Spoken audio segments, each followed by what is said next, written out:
Good morning and welcome to our webinar for treatment plant operator and Veolia. We're going to just wait a few minutes while people join the webinar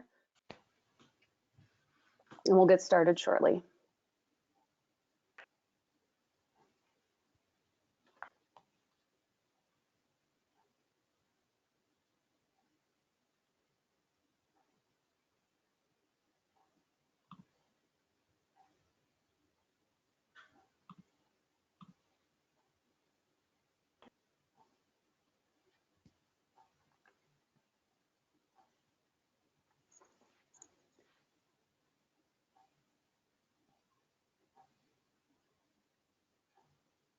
Good morning. We're just waiting a few minutes for a few attendees to join the webinar and we'll get started in a few minutes.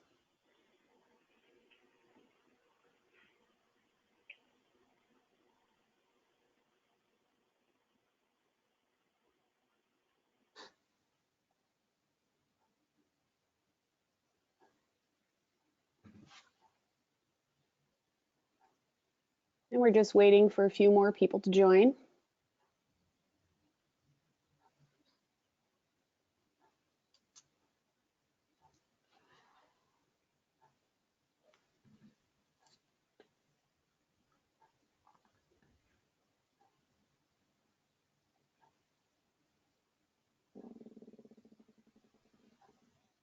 And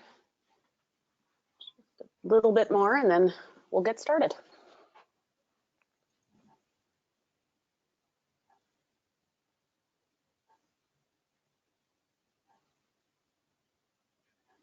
Good morning and welcome to Veolia and Treatment Plant Operators webinar. I'd like to kick things over to our moderator for today's webinar, Digital Editor Anthony Drew. Thank you. Hello everyone and welcome to our webinar presented by Veolia Water Technologies and brought to you by Cole Publishing and Treatment Plant Operator Magazine, also known as TPO. My name is Anthony Drew and I'm the digital editor for TPO.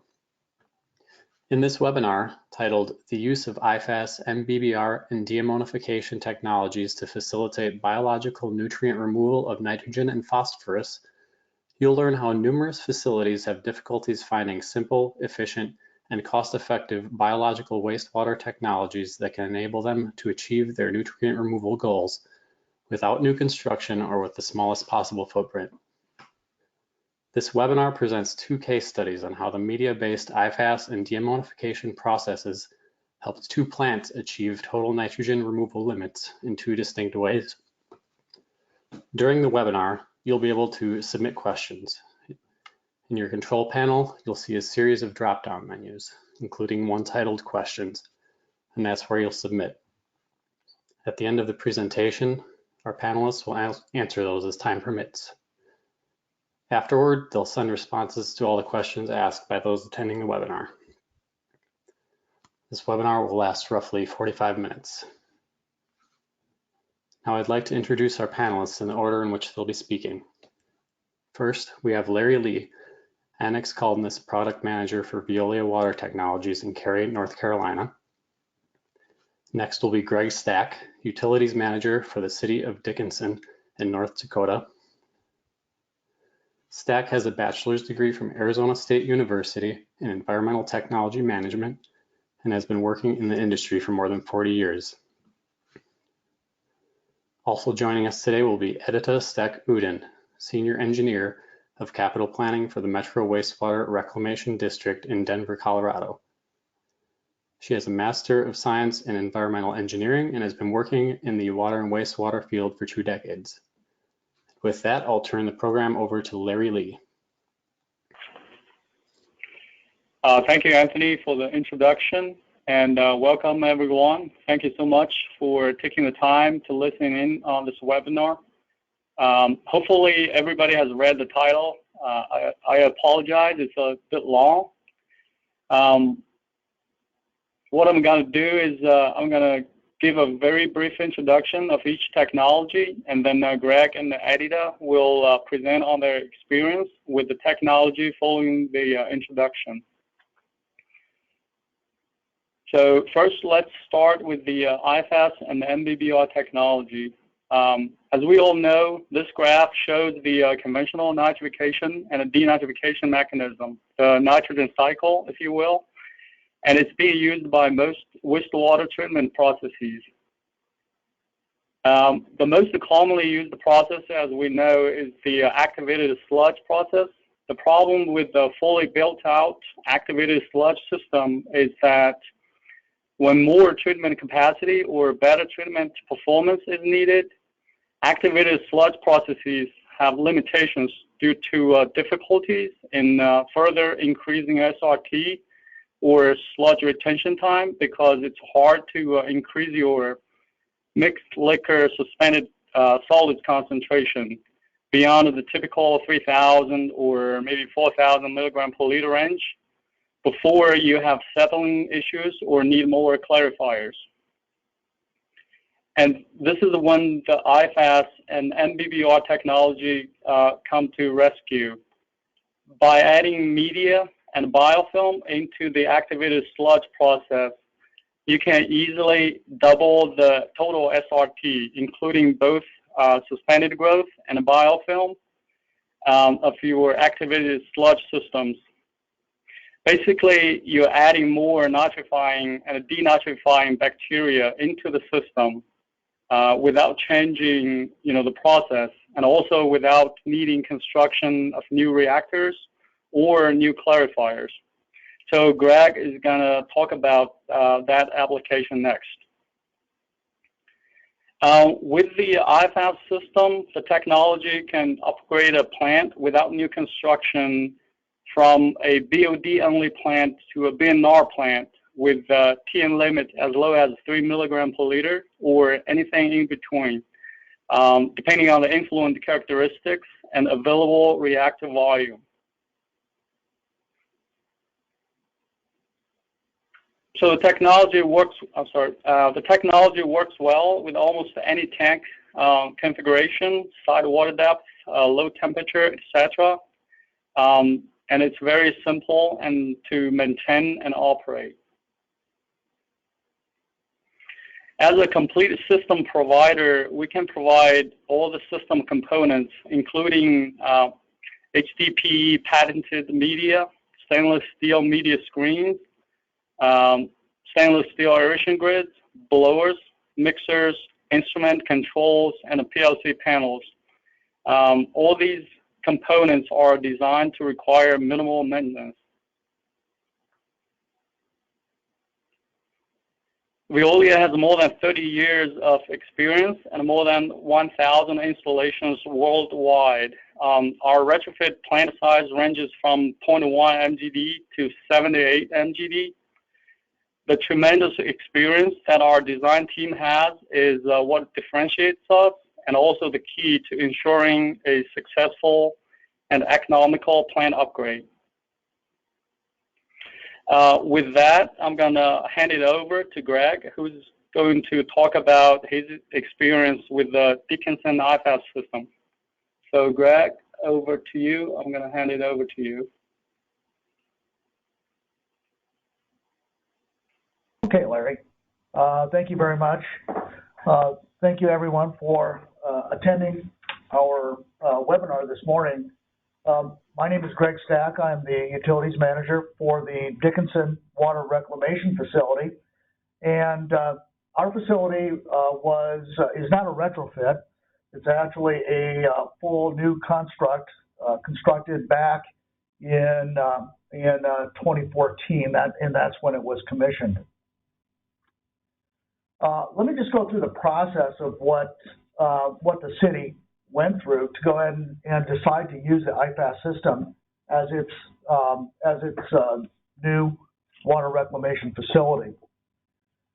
First of all, when the facility planning was occurring, this is back around 2010 to 2011, the consulting engineers were working with the city staff to see what needed to be done. We had the oil boom going on, population was increasing, there were other factors such as maybe possibly becoming a regional facility for wastewater treatment, for water reclamation treatment. Also, the possibility of becoming an industrial depository for waste. Also, the possibility of becoming a septic depository for treating the waste as well. A few of the things that were occurring, I guess, was that the existing lagoon system, comprised of essentially 4 cells, was becoming kind of obsolete, if you will, and needed to be upgraded. So the design team looked at a couple of different options. One was the IFAS system, which Larry was describing just a little bit ago. Also, an oxidation ditch was being explored as well.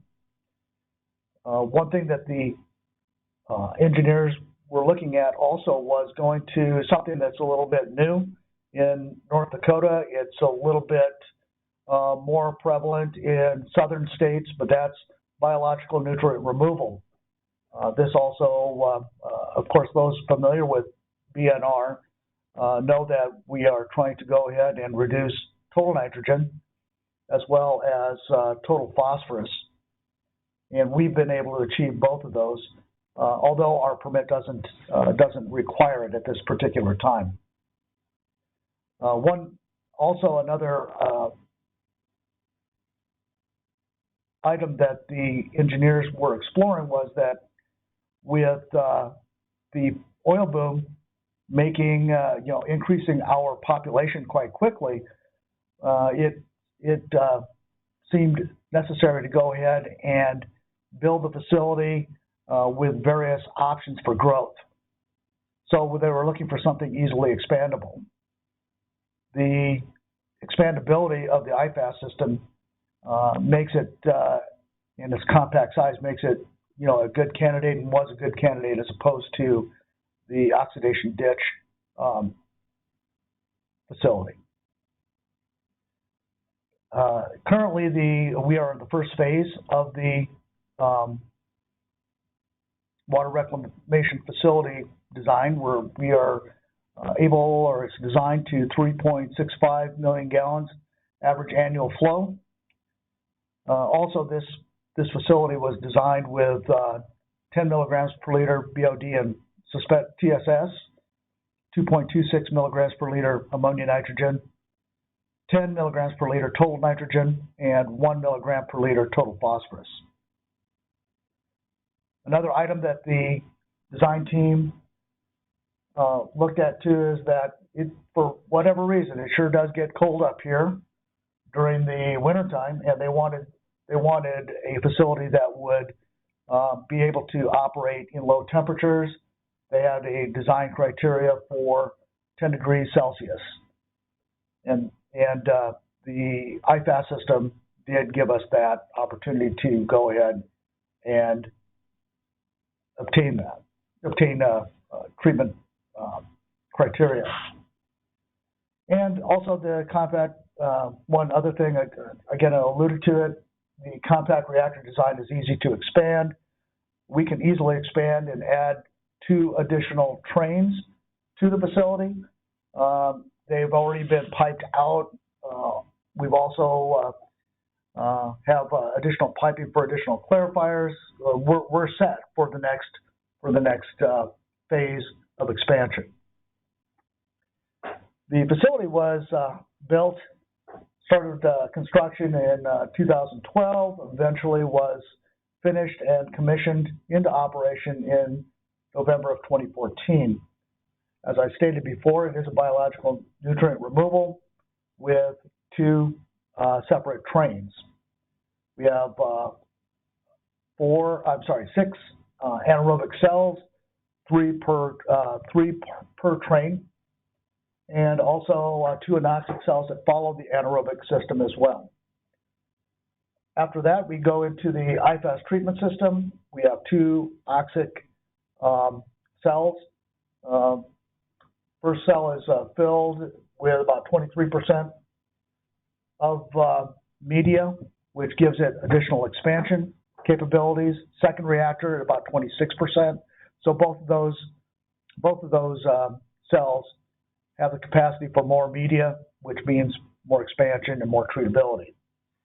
In addition, the facility, because of its size, is an we deal with the sludge generated by the IFAS system with aerobic digestion. Here's a view of the grid scheme for aeration, along with, if we take a look at the right, you see the 6 total cells, 3 per train for anaerobic treatment, as well as the 2 anoxic cells, followed by the grid system for the IFAS system. And that's where the media is placed in the 2 systems. There are 2 trains, 2 cells each with the media.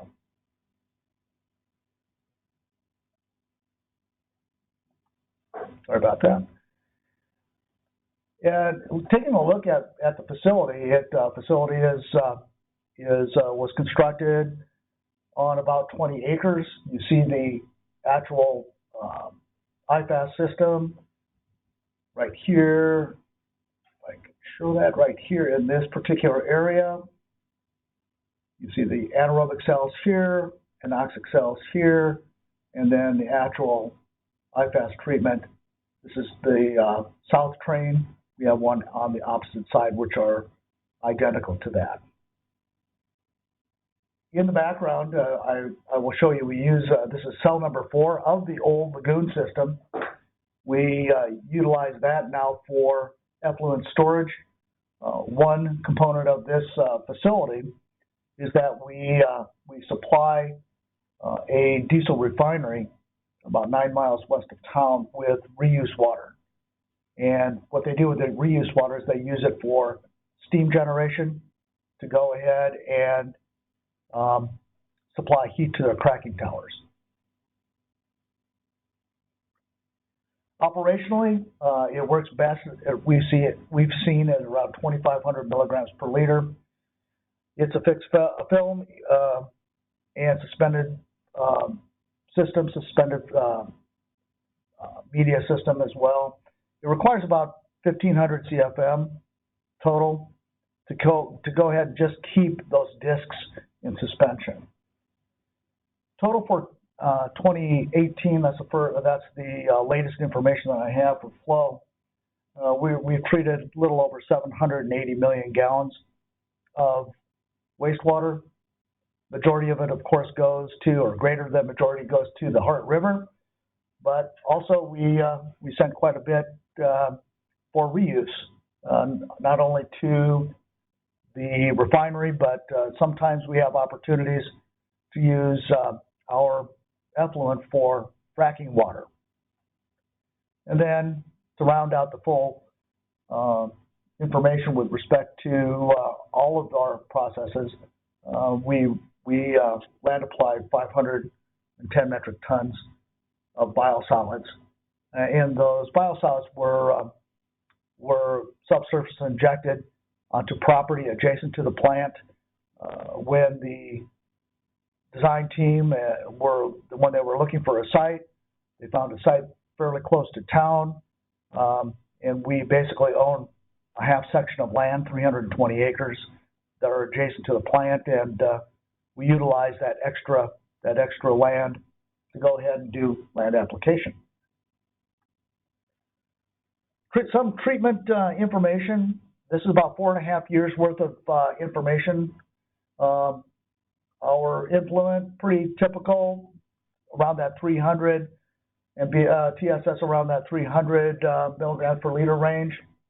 Our ammonia around 37 milligrams per liter. Total phosphorus around 9 milligrams per liter.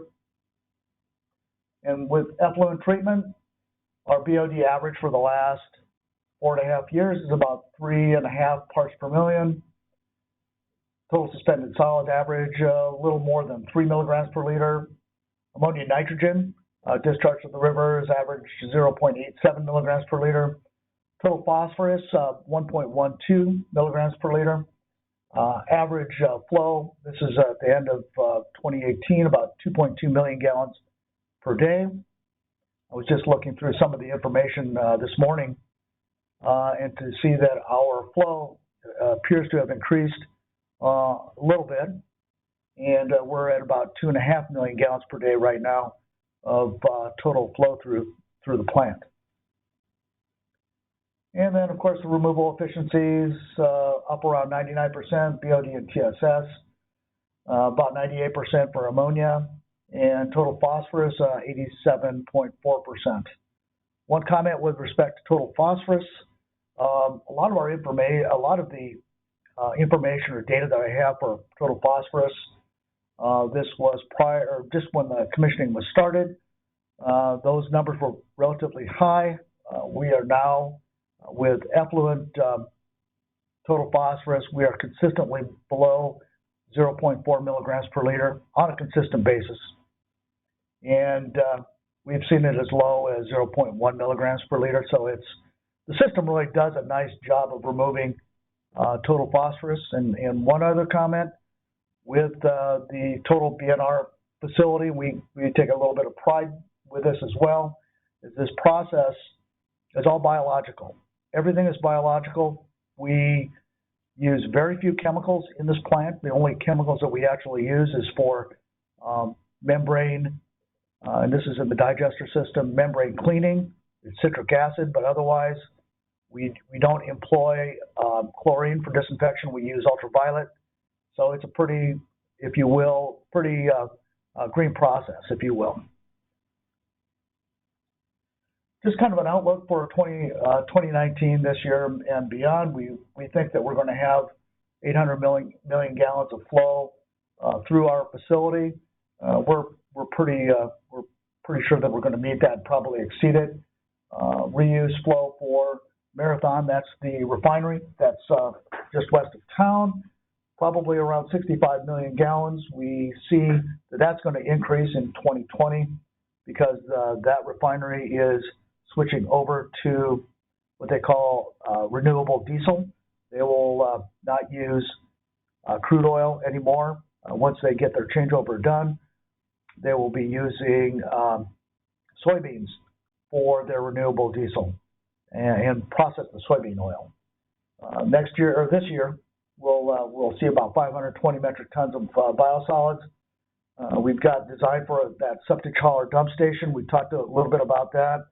This will help more regionalize septic hauling and disposal through a central area. And then also we're implementing a new manifest system to go ahead and keep track of all this.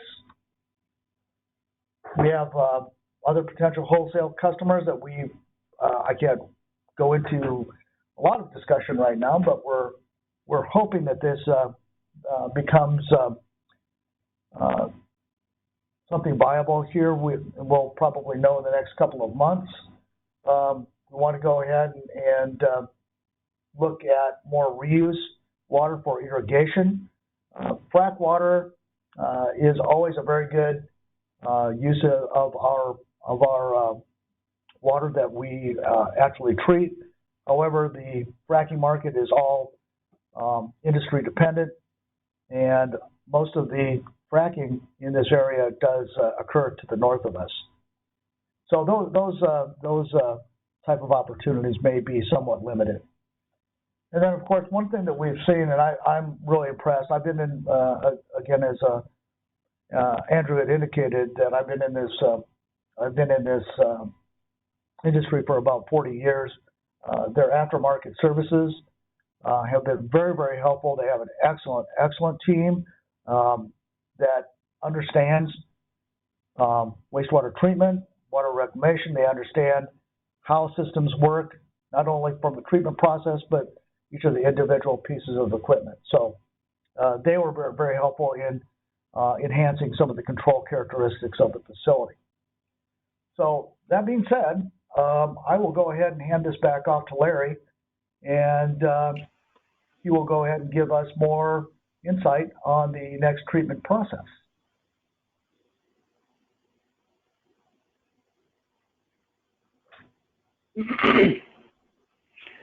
Thank you, Greg, for the great presentation.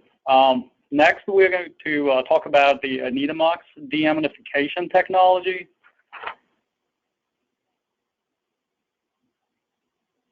As shown in this graph, the deammonification process takes a different path in converting ammonia into nitrogen gas. Compared to the conventional path shown earlier, it's a shorter and more efficient one. The process involves different bacteria, which is the Animox bacteria. As we all know, this path saves about 60% in aeration energy, 100% on carbon, and produces much less sludge. Research data has shown that the cost in removing total nitrogen in the side stream is about 1/3 of the cost of removing total nitrogen in the mainstream. So it's better to do it in the side stream rather than sending it back to the mainstream, so that you have more room in the mainstream to treat the influence from the sewer.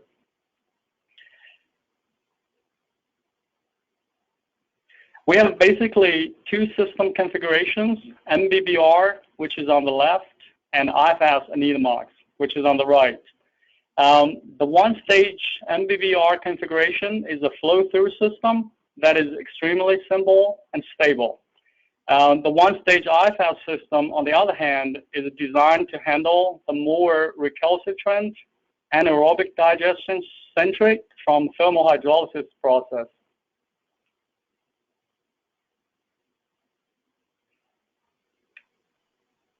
For the MBBR, both AOBs and Animox bacteria reside on the media. And for the IFAS system, most AOBs reside in the suspended growth, as shown here in these little bugs. And the Animox bacteria mostly reside on the media. It's worth mentioning that we are developing a new operational mode for the IFAS system where we don't need a clarifier, and thereby simplifying the system and reducing the total number of system components.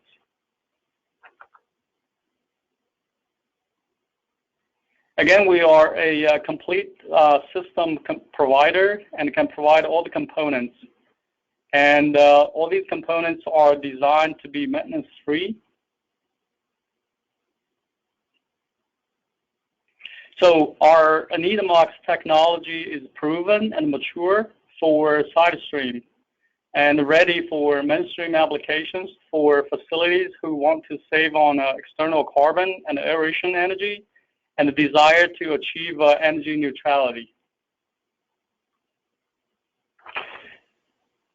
Some of the benefits we have talked about earlier. Our system works with almost any side water depth from around 10 foot to anywhere from 25, 30 foot. It has very forgiving operating parameters and it can withstand a lot of hiccups and disruptions from the upstream dewatering process. And the most important thing is that as a media-based system, the Animox bacteria will not be easily washed out of the system. So that's a very good feature by using media to retain the Animox.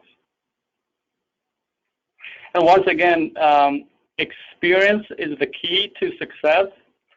Veolia has been developing and perfecting the system for more than a decade. With more than 20 installations worldwide, we hope to give you enough confidence in trusting us and letting us work with you on your side stream and mainstream deammonification projects. We also have pilot trailers to support pilot studies if you prefer to study the technology first. With that, I'm going to hand it over to Anita, who will speak on her experience with the ANITA Mox MBBR process in her plant. Thank you. Anita, I'm going to hand it over to you now. Okay.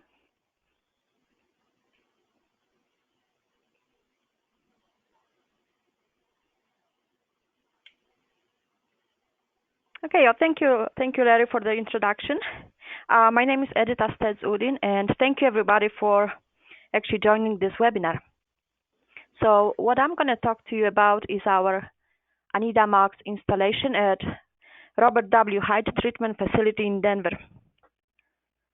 So first, who we are. We are actually a regional facility. We serve about 2 million people throughout the Denver metro. Our average flows are 137 million gallons a day. And as you can see from the picture, we are kind of landlocked. We have energy facility on one side, we have the river, and we also have a refinery on the other side. Our treatment process is actually split into two liquid processes, the south and the north, and both of those sites actually have common sludge processing facility. So we take all the sludges, primary and secondary, thicken them, and we follow with anaerobic digestion. So, primary treatment, secondary, after the digestion, we actually use centrifuges and we produce biosolids, which we actually apply on our own farm. And the other remaining product of using centrifuges is centrate. So in our case, the centrate is less than 1% of the flow. It's roughly 1 million gallons a day. But that actually brings about 25% of the nitrogen load to our secondary treatment. So that's a lot. It's just 1% of the flow, but quarter of the load. So in 2011, 2012, we started thinking about ways to actually remove nitrogen from that side stream treatment. And we piloted ANITA Mox. And I've been involved with the ANITA Mox from piloting, went through the design, construction, startup, and now we are about 2 years in since we started up ANITA Mox. So this screen shows you testing results, and as you can see, we are getting pretty good results. We're able to load the system at about 1 kilograms of nitrogen per cubic meter per day, and we're getting the removal about 75 to 85%. So based on those results, we actually decided that we should probably go and design and actually construct the deammonification at our plant. And the reasons were, it helped us with load with ammonia tremendously. On the graph on the right, you can see the blue line. That line actually represents our nitrate concentration without ANITA Mox, and the one below, the red one, it's effluent quality with deammonification, and the difference is close to 2 milligrams per liter. This is huge. We also are saving a lot of carbon, and with our new phosphorus permit coming up, we'll be able to actually eliminate nitrate from the recycle stream that brings our secondary flows back to the basins. And that as the nitrate is detrimental for phosphorus, biological phosphorus removal. And the other thing that actually this was really working for us is we had 7 side stream basins, three on the south, 4 on the north. And the south basins were ideal for implementing deammonification. We had 3 of them. Each one is about 1 million gallons volume. And that 1 million gallons volume was what we needed to implement deammonification.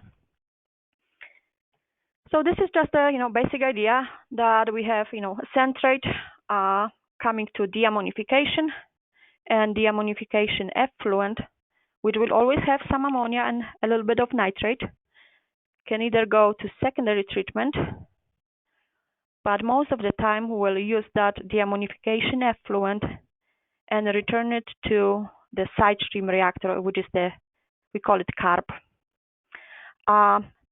The good thing about taking effluent from deammonification to the carbs is we can also add alkalinity from RAS.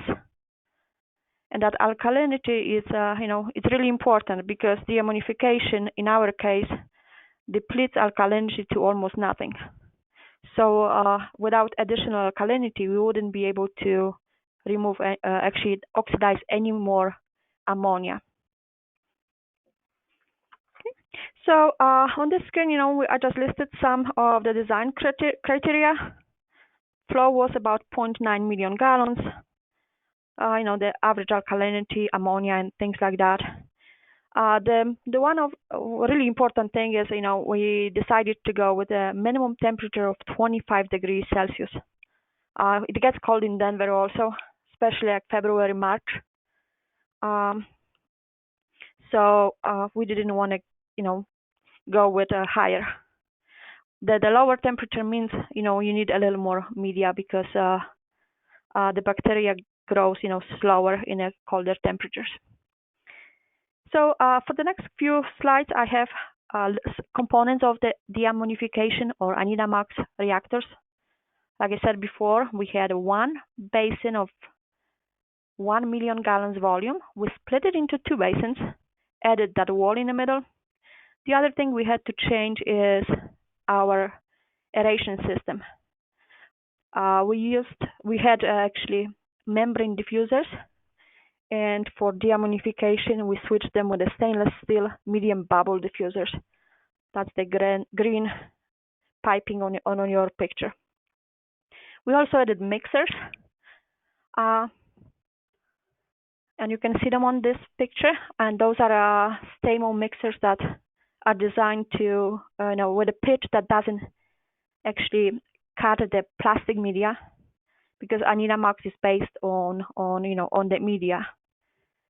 The other thing is, you can see the stainless grid, aeration grid. And we had to add some retention screens to keep the media inside the basin. So we have 3 screens per basin. Each screen is about 8 feet long. And on this picture, you can see, unseeded media. So this picture was taken when we had some media, the virgin media, installed. Okay, we also had to add a micronutrient system. That was a requirement that we had to comply with based on our state requirement. We have not used that since the startup. We used it for a short time to see if it will make the difference, but our iron and copper concentrations are high enough that we don't need any additional ones. And iron and copper are very important micronutrients for the ANITA Mox system. So we also had, PLC that was provided by Kruger or Kruger Veolia, and each basin had instrumentation. That instrumentation is actually tied to the PLC and controls aeration system and some valves. So initially we had one dissolved oxygen probe at the basin. We also had pH and temperature, conductivity, ammonia, nitrate, and we had one nitrite probe, mostly for the startup, to make sure that we are not actually producing too much nitrite, because really high levels of nitrite are actually not good for the Anamox bacteria. And during the startup, we didn't have the huge population of the Anamox, and you will see why in a minute. So since we had those probes installed, we were able to eliminate couple, conductivity, and conductivity initially was used to make sure that our pH probe is not drifting. There is actually a correlation between pH and conductivity. We are now using a secondary pH probe it's actually included with ammonia probe. So we eliminated conductivity, and the other one that we had to eliminate was dissolved oxygen. That one was because we are getting some struvite on the probes, and we are working on installing a struvite removal system. So in the next couple of years, we should have it in service and shouldn't have many screw-ride problems. So in 2017, about June, July, we received unseeded media. You can see, we had 1,700 bags. We had to install them, and a contractor just took 4 bags, picked them up with a crane, and they had a couple of guys actually cutting the bottoms of the bags and releasing the media. And you can see that on the right picture.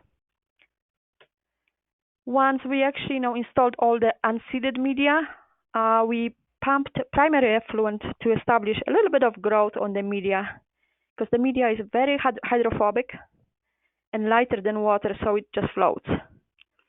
On August 25th in 2017, we received our seed media. And the seed media came from Finland, Sweden, and Hampton Roads.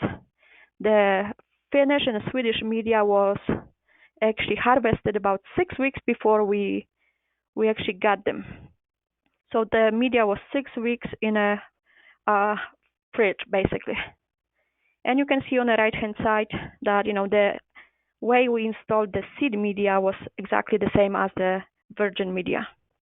We used only 5% of seed because the seed media was limited. There were not too many large installations of deammonification at the time when we actually needed the seed. So we started it up, and there are a few things that you need to pay really good attention to when you especially when you start up the system. Like Larry mentioned, there are a couple of different types of bacteria. ANITA Mox, that's the red bugs on the right. And on top of the ANITA Mox, we have AOBs. So AOBs take ammonia and produce nitrite. And the ANITA Mox takes the nitrite and ammonia and converts into nitrogen gas.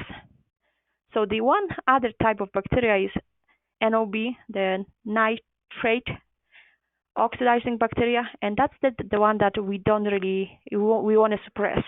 And the ways to do it are keeping a low DO, keeping the temperature about 25 or higher, and that's based on the fact that the NOBs don't really grow above 20 degrees C. The other one is free ammonia. You can have some, but NOB population actually kind of dies if you have more than 1 milligram per liter. Keeping a pH lower, and the other one is the hydraulic retention time. The low hydraulic retention time, in our case, is 1 day, allows us to keep the NOBs suppressed and keeping the AOB population healthy. So I'm going to show you a graph on the next page with our results up to the date. You can see, it goes up and down a little bit. Usually we are about 60–65% of a total inorganic nitrogen removal, and the variations are based mostly with the fact that right now we are actually not using equalization tank. We have very old centrifuges and old, the whole solid the centric system, and we are in a process of building new one. So in another couple of years, we'll go back. We'll have a equalization tank, and we should be able to control the process a little bit better. Right now, in a matter of minutes, we can get change from 250 gallons per minute of a centrate flow to, it can go up to 1,000. But that also tells us that the system actually reacts to those changes really well, and we didn't really have many problems yet. The next graph just shows us, that each day we are removing about 6,500 to 7,000 pounds of nitrogen. So this is the nitrogen that we don't have to return to our secondary treatment. We don't have to build additional basins. We are just using that one small 1 million gallon basin to deal with 25% of nitrogen. For the remaining 75%, we have about 70 million gallons volume for our secondary aeration, just conventional nitrification, denitrification. And this slide is actually very important too. This, we are keeping really close tabs on different types of bacteria, the AOBs, the ammonia oxidizing bacteria, that's the green line. The Anamox, which is the red, and the nitride oxidation bacteria activity, that's the black line. And so you want to keep that black line as close to zero as possible, and keep the red one about double of what the green one is, and that just comes from stoichiometry. So in conclusion, that for us it was really good to install ANITA Mox. It's very compact design. It's really volumetrically attractive. It was like I said, one of our existing basins was pretty much designed almost for the ANITA Mox. It helps us with ammonia as well as phosphorus limits. It's pretty easy to operate. We don't really do much. We just set the controller to aeration controller to whatever value we want, or we can set the pH to the value that preset value. It's very easy to operate, like I said, robust, and actually it's pretty forgiving. So I think those are the important factors. And that will conclude my presentation. Okay, thank you, Anita. It looks like we have time for a few questions. The first one for Greg. How is the media in the anaerobic basins kept in suspension, and do mechanical mixers damage it? The actual media is kept in suspension with the air. We use or utilize the medium bubble diffusion system. So that's how it's done. There are no mechanical mixers in the IFAS bays or tanks themselves. Okay, thanks, Greg. This next one I think could go to either Anita or Larry. How long does it take to develop the correct biology in the ANITA Mox reactors, and how do you do it? So I can answer that one. So depends, if you start from scratch or you have some seed media. With seed media and only having 5%, we are able to get from 0 to 100% in 90 days. I believe, if you had to do it with no seed media, it would probably take 6 to 9 months. And Larry, you can correct me if I'm wrong.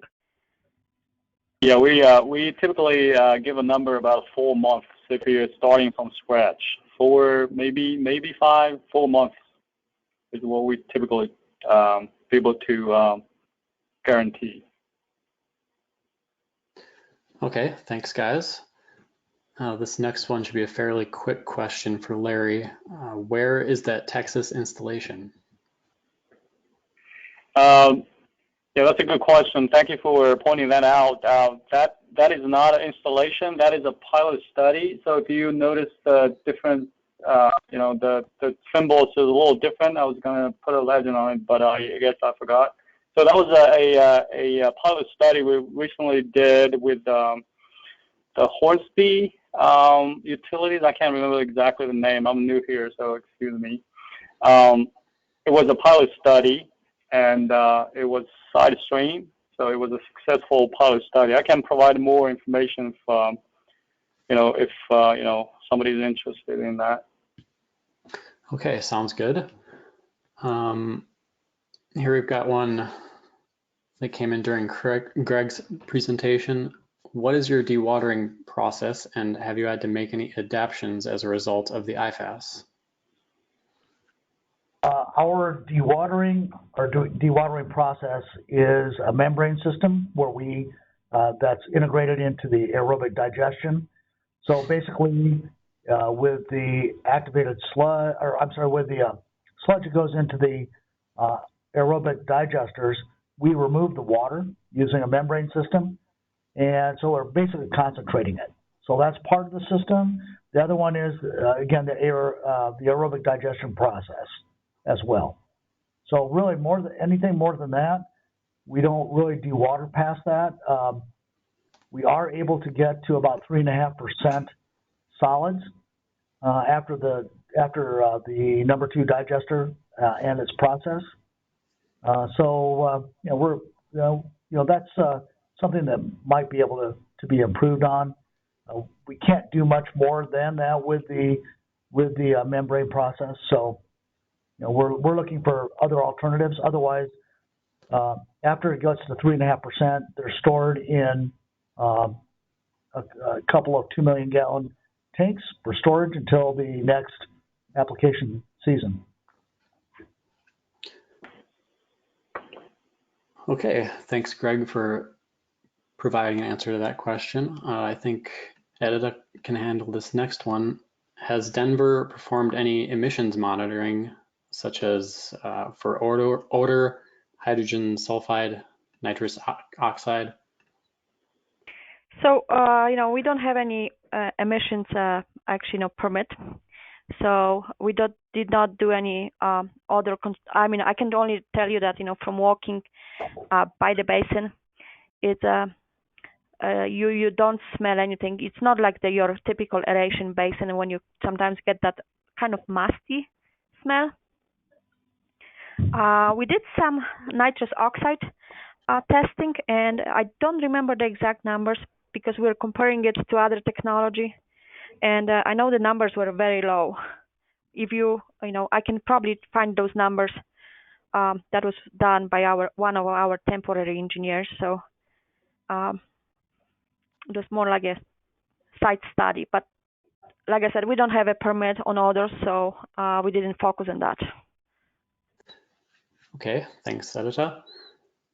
Let's go to Greg with this. In maintaining your 2,500 milligrams per liter MLSS, have your wasting rates increased? Wasting increases based on loading. Our loading is fairly stable.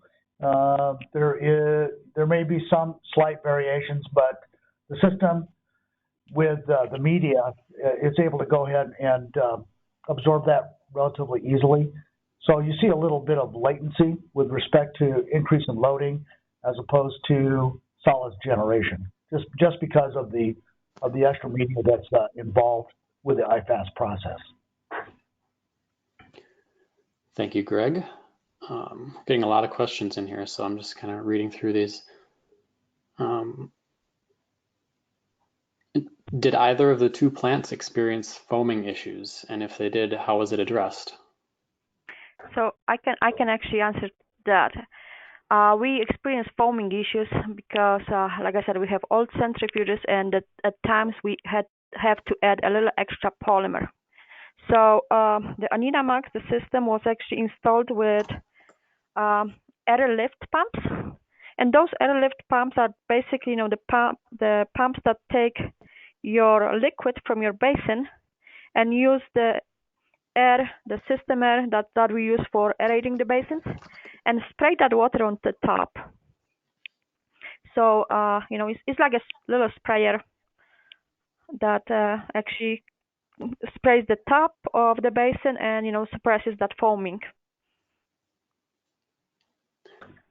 I can also interject on the foaming too as well.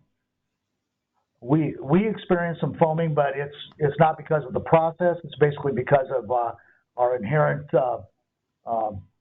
industries that we have here in town. We see a lot of petroleum, TPH. TPH is occasionally coming in, and also too we have this thing called cold. And so when the temperature of the wastewater goes down, it decreases the solubility of the oil and grease that's normally in the wastewater, so the foam becomes more prevalent at least from our experience, during the wintertime. So the combination of TPH and lower solubility because of temperature, we see that occur. How do we deal with it? Well, we take a couple of fire hoses with our plant water, and we knock the foam down. That controls it fairly well. It never gets really totally out of control, but that's our process for keeping the foam under control when it does occur. Okay, thanks guys for that. Looks like we have time for about one more question here. Anyone can jump in on this. What would be the lowest phosphorus concentration that IFAS MBBR can achieve? In Wisconsin, we need to get down to 0.075 milligrams per liter.